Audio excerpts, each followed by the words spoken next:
안녕하세요. 오늘의 데일리 뉴스레터에 오신 것을 환영합니다. 1. 일본의 무식한 기술 수준. 2. 인도네시아의 끔찍한 사고. 3. 한국의 도움을 위한 기도를 보냈다. 한번 진실을 알아봅시다. 일본 기업의 거짓말이 또 들통났습니다. 자기 잘못 아니라며 모르쇠로 일관했던 일본 기업의 실체가 드러나자 해외에서는 일본 기업을 믿을 수 없다며 손사래를 쳤다고 하는데요. 바닥이 드러난 일본 기업을 믿을 수 없다며 대신 선택한 것이 바로 한국 기업인 상황. 일본을 버리고 한국을 선택한 인도네시아 건설 시장의 상황에 대해 지금부터 자세하게 설명해 드리겠습니다. 인도네시아 서수마트라주 파당 서쪽으로 약 197km 떨어진 해역에서 흔들림이 발생했습니다. 상당한 규모의 지진이 발생했고 인도네시아 전역은 지진의 영향을 받았습니다. 불의 고리지대에 놓여있는 인도네시아로서는 오랜만에 찾아오는 큰 지진이었고 많은 주민들은 건물을 붙잡고 지진이 끝나기를 빌 뿐 지진에 속수무책이었습니다. 실제로 이번 지진이 벌어진 후 많은 가옥들과 건물들이 무너지고 상당수의 인도네시아인들이 건물에 묻혀 사상자가 발생하는 등 이번 지진으로 인해 많은 이들이 피해를 입었습니다. 남칼리만탄주에서 무너진 건물도 지진의 피해를 고스란히 입었습니다. 하지만 피해는 이루 말할 수가 없었죠. 지진은 건물 전체를 폭삭 주저앉게 만들었습니다. 자리 건물은 흔적도 없이 사라졌고 구멍에는 잔해들이 즐비했죠. 남칼리만탄주 반자르군의 4층짜리 건물은 흔적도 없이 사라졌습니다. 신고를 받은 구조대원이 현장에 도착했지만 너무나도 깊게 묻혀있어 중장비를 동원하지 않고는 피해 인원을 구출하기 어려운 상황이었습니다. 사고의 시신이 발견되었고 9명의 생존자가 발견되어 다행히 병원으로 이송할 수 있었는데요. 유독 이 건물의 피해가 극심한 것을 본 인도네시아 기자는 수상함을 느꼈는데요. 가장 결정적인 것은 사고 보고서에서 등장한 건물이 세워진 지대와 건물의 구조가 도면과 달랐다는 점인데요. 특히 단단한 암석지대에 세워진 것으로 보고된 건물 초기의 보고서와 현장 감식 결과가 상이한 것이 드러났죠. 이 지대는 이타지 피틀랜드에 지어진 것으로 밝혀진 것입니다. 나뭇가지나 입등식물 잔해가 완전히 분해되지 않고 장기간에 걸쳐 퇴적된 유기물 토지를 가리켜 이탄지라고 하는데요. 이탄지에 이 건물이 건설된 것입니다. 애초부터 건물을 짓지 말아야 할 곳에 건물을 지어 놓은 것이죠. 심지어 건물 설계 당시 기재되어 있던 골조 자재들이 처음 보고서에 적혀있던 골조 자재 성분과 다른 것이 검사 보고서에 드러나면서 수상한 점이 부각되었죠. 인도네시아 언론은 이 점에 주목하고 이 건물을 시공했던 시공사를 추적할 수 있었는데요. 놀랍게도 이 건물을 건설한 곳이 일본의 다케나카 건설인 것이 드러났습니다. 일본의 유명 건설사가 이 건물을 지은 것이었죠. 그런데 알고 보니 이 건물을 지을 당시 일본은 눈속임을 한 끝에 불법으로 건물을 지어놓고 지금까지 아무런 후속 대책 없이 지낸 것입니다.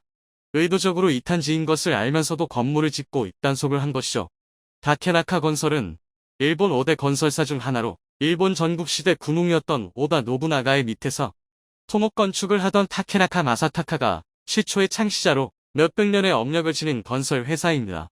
다른 일본 회사들이 교량건설이나 댐건설 등 묵직한 사업에 많은 돈을 투자하지만 타케나카 건설은 건축공사를 주로 하는 기업으로 인도네시아 건설에도 손을 댔던 것인데요. 비상장 기업으로 알려진 타케나카 건설은 일본 내는 물론 외부에서도 소문 없이 단단한 건물을 짓기로 유명한 곳입니다. 외부 잡음이 나지 않도록 세심하게 클라이언트의 배려 사항을 반영하는 곳으로 대내적으로 명망 있는 건설사입니다. 오사카 한큐 우메다역은 물론이고 일본 최고 P빌딩 아베노 하루카스를 지은 회사로 알려져 있어 이번 사고에 대해 인도네시아는 충격적이라는 반응이 나왔습니다. 제대로 공사를 마무리하는 것을 신조로 하는 타케나카 건설이 사실 알고 보면 허술하게 마무리를 하고도 이를 숨기기에 급급했던 것이 드러난 것이죠. 수개월에 걸쳐 인도네시아 언론의 조사 끝에 드러난 사실에 타케나카 건설은 오래된 일이라 기록이 없다고 말하며 하청업체가 아마 작업해서 문제가 발생한 것이라고 둘러대는 모습을 보였습니다. 본사인 일본 회사가 작업을 도맡아서 한 것이 아니라 하청업체인 인도네시아인들이 잘못 공사해서 발생한 일이라는 게 그들의 변명이었습니다. 하지만 이들의 이야기가 변명이라는 것을 인도네시아 언론은 바로 눈치챘죠. 인도네시아의 사례는 아니지만 베트남에서 일본은 비슷한 변명을 했습니다. 베트남 권토대교 사건은 베트남 최악의 인재로 기록되었는데요. 이때도 일본 건설사는 비슷한 변명을 들어놓았습니다. 동남아시아에서 가장 긴 현수교로 권터시와 북부 빌롱성을 연결하는 이 다리는 당시 일본 건설사가 사업을 수주하면서 빠르게 완공을 앞두고 있었습니다. 총 길이 2.75km의 교량이 될 예정이었죠. 그러나 교량의 교각 부분이 공사 도중 무너지는 사고를 겪게 됩니다. 콘크리트 작업이 이뤄진 곳이 바로 무너진 것인데요. 사고 원인을 조사하던 베트남 정부는 무언가 이상한 점을 눈치챕니다. 분명 아무 이상 없이 건설 중인 도로에서 허술함을 발견한 것이죠. 자재가 원래 계약 때 약속했던 자재가 아니었고 한 단계 낮은 품질의 재질이었습니다. 또한 공사의 마감이 허술하게 되어 있는 것을 본 전문가들은 일본 건설 현장에서 볼 수 없는 일이라고 지적했죠. 결국 알아낸 사실은 처참한 현실이었습니다. 바로 주계약사인 일본 건설사들이 하청을 준 것이 드러난 것이죠. 프랑스 VSL사에 하청을 주었고 이 프랑스 VSL사가 또 호찌민시에 있는 빙징서와 건터성에 있는 항공사에 재하청을 준 것입니다. 연쇄적인 하청으로 제대로 관리 및 검사가 진행되지 않은 것이죠. 일어날 일이 벌어지고 만 것입니다. 다행히도 대교가 완성되기 직전에 벌어진 사고라 민간인 피해가 심하진 않았지만 그럼에도 불구하고 전체 공사 현장이 당초 계약과는 달랐게 일본 건설에 대한 불신이 빠르게 번졌습니다. 사고 이후 일본 건설사들은 자신들이 지은 교량이 아닌 하청이 지은 교량으로 어디까지나 관리 감독 수준에 불과한 자신들이 책임을 지는 것은 부당하다고 주장했죠. 이후 베트남 여론에 의해 떠밀리듯 사과를 하긴 했지만 책임 없는 변명에 일본 건설의 민낯이 고스란히 드러났죠. 이후 베트남과의 지속적인 협력으로 수주를 받을 수 있었으나 오바야시 그룹이 만들던 트티엠 터널이 비슷한 문제를 겪게 되면서 일본 건설사들의 전반적인 도덕적 해이가 문제로 대두되었습니다. 인도네시아 언론들도 일본의 도덕적 해이에 대해 잘 알고 있었고 비슷한 변명을 하는 것을 보고 분노하지 않을 수 없었죠. 결국 인도네시아 언론은 타케나카 건설이 베트남 주정부와 약속했던 건설 계약서를 확보할 수 있었고 타케나카 건설이 주도적으로 건설했다는 흔적을 발견. 하청업체를 통해 건설을 맡긴 것이 아니라 일본이 건설을 했다는 사실을 발견합니다. 결국 일본 건설은 망신을 겪을 수밖에 없었습니다. 이러한 일은 또 한 번 바로 자카르타 지하철 사업입니다. 자카르타는 수많은 인도네시아인들은 물론이고 외국인이 한 곳에 밀집해 있는 거대 도시로 교통 문제가 큰 장소입니다. 이를 해결하기 위해 인도네시아 정부는 교통수단 확보를 위해 대규모 건설 사업을 벌였는데요. 자카르타 지하철 사업 역시 시민들의 불편을 해소하기 위해 등장했습니다. 1985년에 11억 달러를 들여 이 사업의 파트너로 일본을 선정. 일본의 지하철 건설 회사인 니폰 차량 제조와 협력하며 인도네시아 지하철 사업에 첫 삽을 뜨게 됩니다. 하지만 지하철의 말키 사업은 인도네시아인들에게 실망의 연속이었습니다. 믿고 맡겼던 니폰 차량 제조는 온갖 변명을 하며 건설에 지지부진했습니다. 15.7km 남짓한 길이의 지하철 사업을 완수하는데 무려 28년이라는 시간이 걸렸죠. 그 중간에 사업을 포기하겠다고 나서거나 완수하는 데 필요한 돈이 부족하다며 이리저리 핑계를 댄 것은 기본이었죠. 이런 일본 건설사의 기분을 어루고 달래며 완공을 했지만 이 지하철은 온갖 악평의 대상이 되었습니다. 막상 시공이 완료되고 시민들이 이용하려고 보니 너무 오래 공사가 지연된 탓에 게다가 비용 회수를 위해 표 값도 비싸게 책정되어 시민들의 원성을 샀죠. 첫 지하철 개방에 쌍수를 들며 환영했던 인도네시아인들은 오랜 기다림 끝에 이용할 수 있는 시설이 형편없다는 것을 알자 정부를 향해 불만을 털어놓으며 일본 건설사에 대한 원망을 늘어놓았습니다. 반면 한국의 경우 자카르타 도심 경전철 LRT 사업의 후발주자로 등장. 일본보다 불리한 위치에서 수주 전쟁을 시작했는데요. 중국과 스페인 등 다른 차량 업체와의 경쟁을 거쳐 마침내 인도네시아 수주를 딸 수 있게 되었습니다. 그리고 경전철은 인도네시아 시민들의 자랑거리가 될 정도로 성공적으로 그 마무리를 끝낼 수 있었습니다. 자카르타 시민들은 경전철 이용에 만족한 모습을 보였고 인도네시아 장관도 한국 경전철의 완성도에 흡족해했죠. 결국 인도네시아 다음 경전철 사업의 주요 대상자로 한국이 낙점받으며 한국 건설의 위용을 드러냈습니다. 건축하면 한국이 떠오를 정도로 탁월한 실력을 자랑하는 한국건설은 경전철 사업에서도 자기의 기량을 온전히 드러낼 수 있었죠. 한편에서는 일본이 지은 지하철을 폐기하고 한국이 다시 이를 건설할 수 있게 해야 한다고 주장이 나올 만큼 인도네시아에서 한국 경전철이 보여준 결과는 상당한 상황. 한국의 건설에 관한 이는 조코 위도도 인도네시아 대통령도 예외가 아닙니다. 그는 인도네시아 4.0 산업 로드맵을 발표할 당시 대부분의 건설 사업과 실행에 한국이 꼭 참여하길 바란다며 한국 기업의 도움을 요청한 적이 있었죠. 행정도시 이전에도 한국 기술의 도움을 받고 있는 인도네시아 입장에선 한국 건설에 더욱 의존하지 않을 수 없는 상황이고 일본에게 맡겼던 건설 프로젝트를 한국으로 돌리면서 한국이 건설 한류의 붐을 이끌게 되었습니다. 완벽히 몰락한 일본의 건설, 그리고 그와 반대되는 한국의 놀라운 건설 실력. 상상도 하기 힘든 일이 벌어졌습니다. 바로 일본이 선진국 그룹에서 탈락한 것인데요. 올해 기준 IMF의 수치에 따르면 일본은 선진국 기준에 미달했습니다. 심지어 한국에게 밀려 일본인들은 충격을 받았다고 합니다. 그동안 일본 불패 신화에 취해 있던 일본인들은 바뀐 현실에 적응하지 못하고 어이가 없다는 반응을 쏟아냈는데요. 반면 일본 뒤를 무섭게 추격한 한국은 내년에는 확실히 일본을 뛰어넘을 것으로 예측되는 상황. 최악의 위기가 겹치면서 마침내 그 썩은 뿌리가 드러난 일본의 경제 상황에 대해 지금부터 자세하게 설명해 드리겠습니다. 전례 없는 한파가 전 세계를 뒤덮고 있습니다. 그 원인은 바로 무절제하게 풀린 화폐 때문인데요. 코로나 시기 경제 위기를 걱정한 국가들은 엄청난 액수의 지원금을 약속하며 시중에 돈을 풀었습니다. 흘러나온 돈은 물가를 상승시키는 요인을 만들었으며 가상화폐를 비롯한 새로운 자산의 등장은 시장을 불안하게 만들었죠. 저금리는 지속되었고 코로나와 우크라이나 전쟁 등 불안한 정세가 계속되면서 시중에 풀린 돈은 계속해서 차올랐습니다. 그러나 좋았던 시절이 끝나면서 미국 연준에서 칼을 들고 통화량 억제에 나선 것이죠. 자이언트 스텝이라는 표현이 부족할 정도로 미국은 금리를 대폭 인상했는데요. 한때는 실질 금리 마이너스를 기록할 정도로 미국은 초저금리를 유지하면서 경기 부양을 이끌었습니다. 덕분에 많은 국가들은 저금리의 혜택을 보며 실물 자산에 많은 투자를 했습니다. 그러나 미국이 전격 금리 인상을 발표하는 것도 모자라 잇따른 금리 인상안을 발표하는 탓에 세계 경제는 급속도로 얼어붙기 시작했습니다. 풀린 돈은 다시 주인을 찾아 지갑 안으로 들어가기 시작했고 닥치는 대로 자산을 사들이던 개인과 기업들은 몸을 사리기 시작했습니다. 그 결과 세계 각국과 빚을 낼 정도로 투자에 나섰던 국가, 개인들은 고금리 폭탄의 직격을 맞게 되었습니다. 원금보다 갚아야 할 이자, 걱정이 더 앞서게 된 것이죠. 이미 과도할 정도로 빚을 낸 국가들은 원금보다 더 많은 부채로 인해 갚아야 할 빚이 기하급수적으로 늘어났죠. 스리랑카를 비롯한 동아시아 국가들은 이미 파산할 정도로 후진국에게 위기가 찾아왔죠. 아프리카 국가들 가운데 중국의 돈을 끌어다가 무리하게 사업을 벌인 국가들 역시 금리 폭탄의 영향을 맞았죠. 달러 가격이 오르면서 여기에 맞춘 다른 국가들 화폐 가격 역시 상승하면서 금리도 상향 조정이 들어간 것인데요. 그로 인해 세계 전체적으로 금리가 오르는 일이 벌어졌습니다. 그리고 이러한 영향으로 인해 뜻밖의 국가가 최악의 형태로 직격탄을 맞게 되었는데요.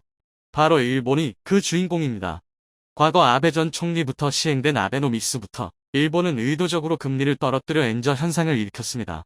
엔화 가격을 낮춰 일본 물건의 가격 경쟁력을 높이려고 한 행동이었죠. 오랜 디플레이션으로 경기가 악화된 일본 시장에서 성장 돌파구를 마련하기 위해서도 정부는 엔저를 권장했습니다. 양적 완화를 통한 경기 부양이 핵심 치료라고 생각했던 것이죠. 소비를 안 하려고 하는 일본인 특유의 심리도 극복하기 위해선 과도할 정도로 통화량이 풀려 투자 심리를 유도하는 것이 필수적이라고 일본 정부는 생각했던 것입니다. 처음에는 이 생각이 유효한 듯 보였습니다. 아베노믹스 덕분에 일본 경기는 활발했고 경제 지표들 역시 하락세에서 약상승세로 바뀌었기 때문이죠. 그러나 이 정책은 대칭요법에 지나지 않았습니다.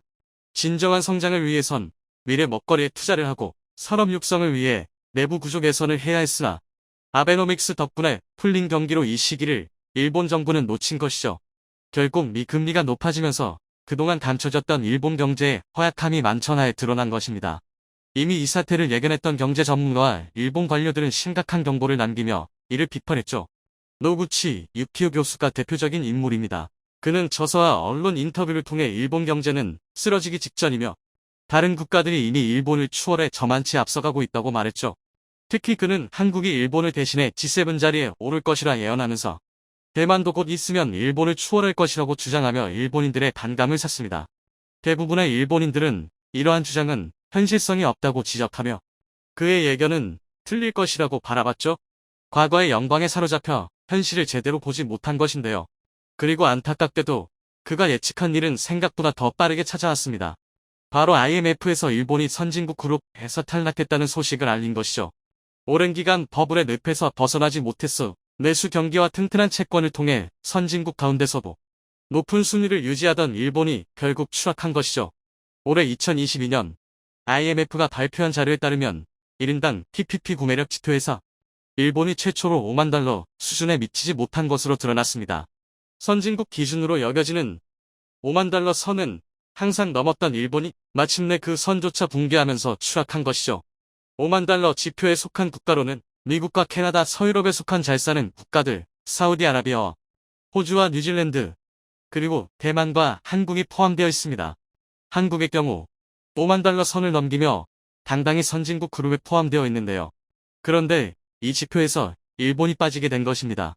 IMF가 발간한 자료에서 한 번도 빠진 일이 없었던 일본이 선진국 그룹에서 탈락했다는 것은 심각한 현상인데요.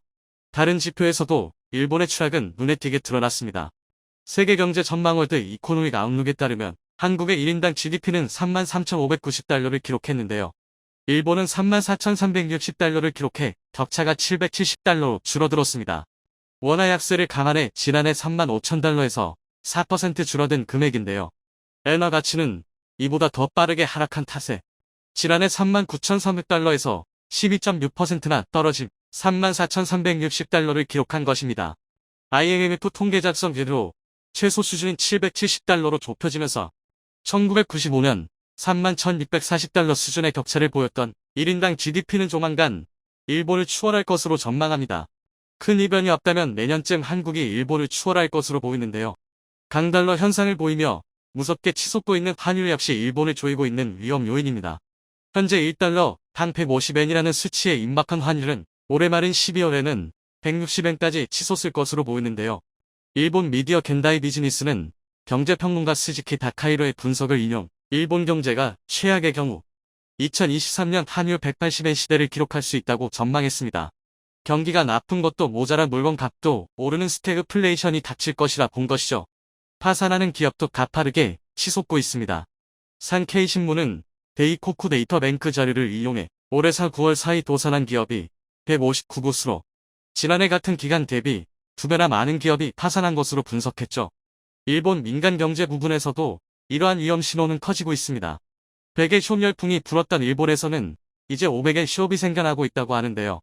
일본 가게의 수입이 줄어들면서 이들을 사로잡기 위해 적당한 품질의 싼 제품을 내놓아 판매량을 늘리겠다는 전략이죠. 무인양품이 선보인 500의 숍은 큰 인기를 누리며 가파르게 상승하고 있다고 합니다. 일본 정부 역시 이를 잡기 위해 여러 대책을 내놓으며 민심 잡기에 나섰는데요. 그러나 이제까지 대중요법으로 경제 위기를 넘기려고 했던 일본은 한계를 맞이하며 심각한 붕괴 위험에 직면하게 되었습니다. 그동안 애써 외면했던 가계 부채로 금리가 상승하게 되면서 일본 정부는 큰 부담으로 돌아온 빚 갚기에 나섰습니다. 이미 세수의 상당 부분을 원리금 갚는 데 사용하고 있는 가운데 금리 폭탄으로 일본 정부에게 더 큰 부담이 가해진 것이죠. 아베노믹스로 인해 일본 정부 부채는 GDP의 260%가 되었습니다. 다른 국가라면 진작 파산하고는 않았지만 안전자산으로 평가받는 엔화의 통화 가치와 일본 정부의 외환 보유고 덕분에 겨우 무마시킬 수 있었는데요. 그러나 이것도 한계에 부딪힌 것입니다. 정부는 엔화 매입과 달러 매도 정책으로 시장 개입에 나서는 등 적극적인 엔화 가치 방어에 나섰지만 세계적인 흐름과 강달러 기조는 바뀌지 않은 상황에서 불가능한 일이었습니다. 그런데 이런 와중에도 기시다 후미오 정부는 권력 유지를 위해 포퓰리즘 정책에 손을 대면서 지지율 끌어올리기에 앞장선 상황. 최근 아베 전 총리 사망과 통일교 관련된 이슈로 인해 일본 정계에서 기시다 후미오는 큰 위기에 몰렸습니다. 지지율 20%대를 유지하면서 정권 교체 이야기도 공공연하게 나들었죠. 이를 막기 위해 기시다 후미오는 최근 전기 및 도시가스 요금의 10%를 보조하는 방안을 내세우며 민심 달래기에 나섰습니다. 에너지 요금 급등으로 어려움을 겪는 국민들의 고통을 조금이나마 줄이겠다는 취지에서 내세운 정책인데요. 문제는 이로 인해 4조 2천억에 한화로 40조 원의 예산이 더 들어가야 한다는 것입니다. 지금도 엄청난 부채를 지고 있는 일본 정부의 빚이 더 한층 늘어나는 셈이나 다름없는데요. 당연히 국민들 입장에서는 물가 상승으로 인해 고통받는 가운데 오히려 보조금 지급 때문에 일본 국민들이 더 빠르게 죽어간다는 비난을 하기에 이릅니다. 그런 가운데 일본 국민들 가운데서는 한국을 배워야 한다고 말하며 한국의 경제지표와 일본의 경제지표를 비교하는 일도 일어났는데요. 문화는 물론이고 경제에 있어서도 일본을 추격하는 한국의 성장세에 일본은 그나마 남은 자존심도 꺼지는 상황. 엔저, 슈크로 손해를 입은 일본인들 상당수가 외화에 투자하며 일본의 부가 현재 외부로 빠져나가며 일본인도 일본을 버리는 가운데 과연 일본은 끔찍한 경제 위기 상황에서 벗어날 수 있을까요? 도를 넘는 중국의 행동에 영국이 분노했습니다. 타국의 땅에서 벌어진 폭력 사태에 영국 정계에서는 중국과의 단교를 진지하게 검토해야 한다는 소리가 나왔는데요.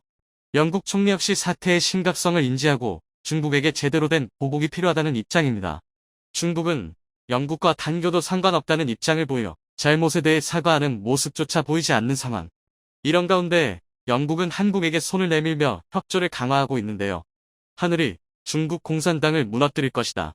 아무도 없는 길거리에 갑작스럽게 나타난 이들은 대형 포스터를 높게 치켜들며 반중 구호를 외쳤습니다. 30, 40명 정도 임원이 중국에 대해 성토하며 시진핑 독재 체제의 중국은 곧 멸망할 것이라는 저주를 퍼부었죠. 홍콩 출신 인물도 포함되어 있는 이 시위는 맨체스터 주재 중국 영사관 앞에서 기습적으로 벌어졌습니다. 영국에서 벌어진 시위는 그러나 뜻밖의 사태로 흘러갑니다. 중국 영사관에서 임원 여럿이 우르르 나오더니 이들 시위대를 향해 물리적인 공격을 하기 시작한 것이죠. 일부는 시위대 한 명을 영사관으로 끌고 들어가 폭행하는 짓을 저지른 것입니다. 영국 땅에서 영국 경찰이 지키고 있는 가운데 중국인들은 대낮에 버젓이 폭행을 한 것이죠. 갑작스러운 사태에 영국 경찰이 중국 영사관에 진입, 폭행당하던 이를 끌고 나오며 영사관 직원과 충돌을 빚었습니다. 중국 영사관에서 중국 본토인들이 나와 폭행까지 할 것이라고 현장에 있던 그 누구도 예측하지 못했습니다. 영국은 중국의 황당한 행동에 분노했는데요. 영국이 지배하고 있는 땅에 중국인들이 함부로 무력을 행사한 것은 주권을 무시한 행위라 볼 수 있기에 외교전으로 번질 가능성이 높았습니다. 그리고 실제로 영국은 중국의 행동을 참지 않았습니다. 영국 의회 외교의회 의장인 보수당 의원 엘리샤 컨스는 중국 대사에게 항의는 물론이고 폭행에 가담한 관계자를 전부 영국에서 추방해야 한다고 주장했습니다. 영국은 즉각 중국 외교관을 초치했습니다. 영국 외무부 제시 노먼 부장관은 언론 인터뷰에서 런던 주재 중국 대사관의 대사 대리에게 사건의 심각성에 대해 깊은 우려를 전달, 행동 설명을 요구했다고 밝혔죠. 그러나 돌아온 대답은 뻔뻔한 대답이었습니다. 시진핑 주석에 대해 함부로 협한 말을 담은 것은 비난받아 마땅한 일이며 처벌을 당해도 싸다는 입장이었습니다. 중국 대사관은 이 일에 대해 정당방위라는 입장이었죠. 심지어 왕원빈 중국 외교부 대변인은 이번 사태에 대해 소란을 떠는 사람들이 불법으로 중국 영사관에 들어와 안전을 위태롭게 했다고 평가하며 사실관계를 왜곡했죠. 어떤 외교기구도 관사의 안녕을 위해 필요한 조치를 할 수 있다고 말하며 폭력을 행사한 자국 외교관의 행동을 감쌌습니다. 중국 정부 입장에서는 말이 통하지 않는 상대에게 경고 메시지를 보내는 것이나 다름없는 상황. 그러지 않아도 협악한 사이를 유지하고 있는 영국과 중국인데 이번 사태를 계기로 양국 간 입장에 대한 큰 변화가 일어날 전망입니다.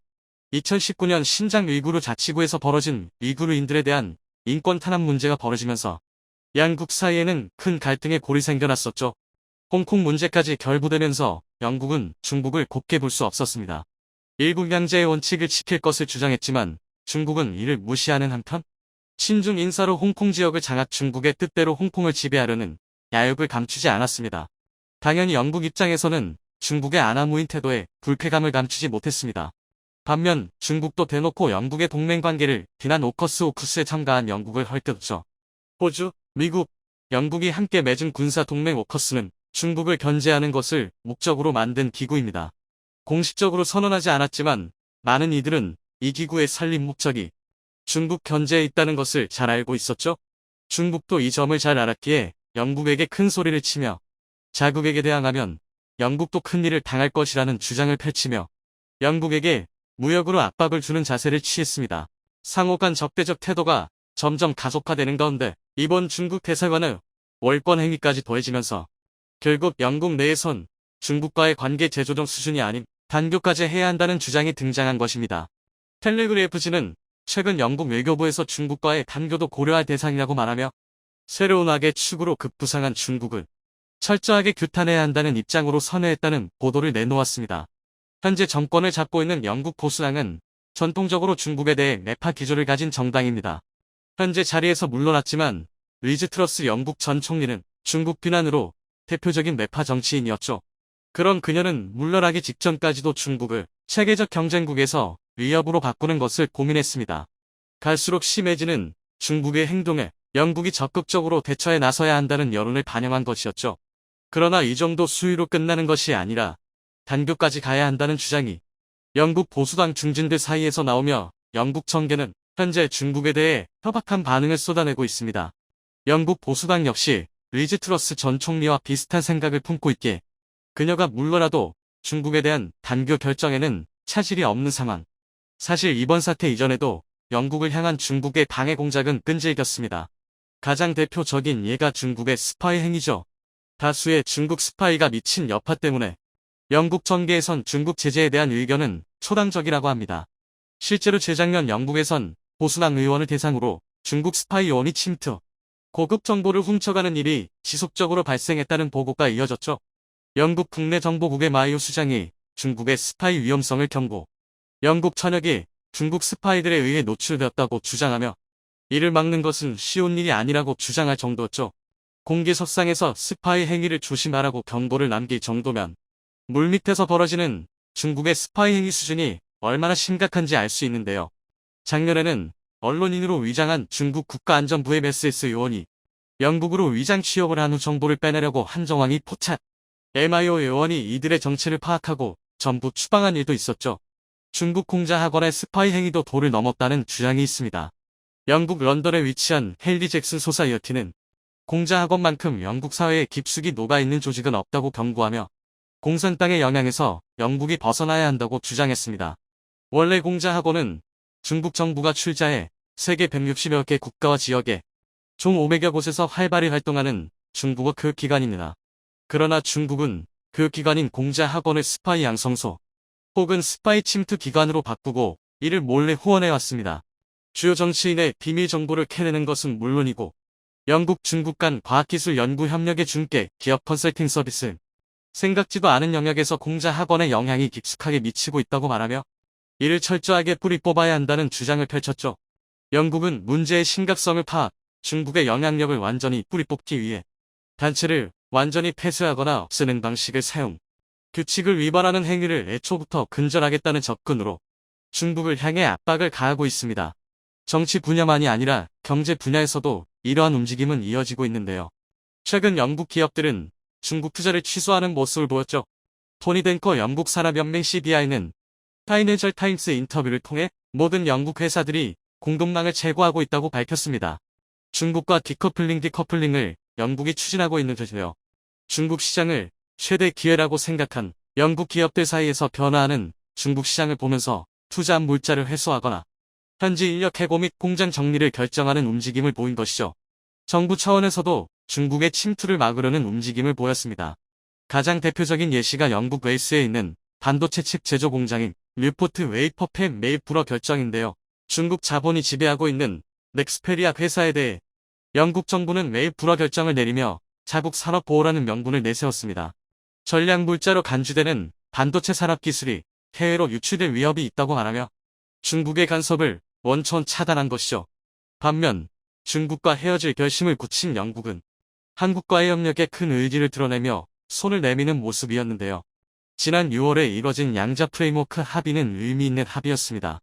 현재는 물러난 보리스 존슨 전 영국 총리와 윤석열 대통령이 양국 관계 발전을 위해 체결한 협정으로 무역과 국방, 안보 등 중요 분야 27개 항목에 대해 양국이 협력을 아끼지 않을 것을 합의한 내용인데요. 영국은 녹색 경제 분야 무역 및 투자 확대를 위해 전담 특사를 임명, 한국으로 특사를 파견했습니다. 영국이 특사를 임명해 사업 협조를 구한 것은 최초라 할 수 있는데요. 수소 분야에서 탁월한 기술을 보유하고 있는 한국을 따라잡고 향후 수소 기술에 있어 한국 기술을 이식하고자 하는 영국의 친환경 사업 의지를 잘 알 수 있는 일이었습니다. 이외에도 군사적으로도 한국 잠수함과 전투기 구입에도 영국은 협조하는 모습을 보이며 공조체제를 굳히고 있습니다. 한국 역시 영국의 손을 잡으며 수출에 있어서도 적극 검토하는 상황. 그 어느 때보다도 가까워진 한국-영국 사이가 단단하게 굳길 바라며 중국과의 손절에 속도를 내고 있는 영국을 응원하여 한영 동맹을 통해 한국이 중국의 위협으로부터 당당하게 맞설 수 있게 기원해 보겠습니다.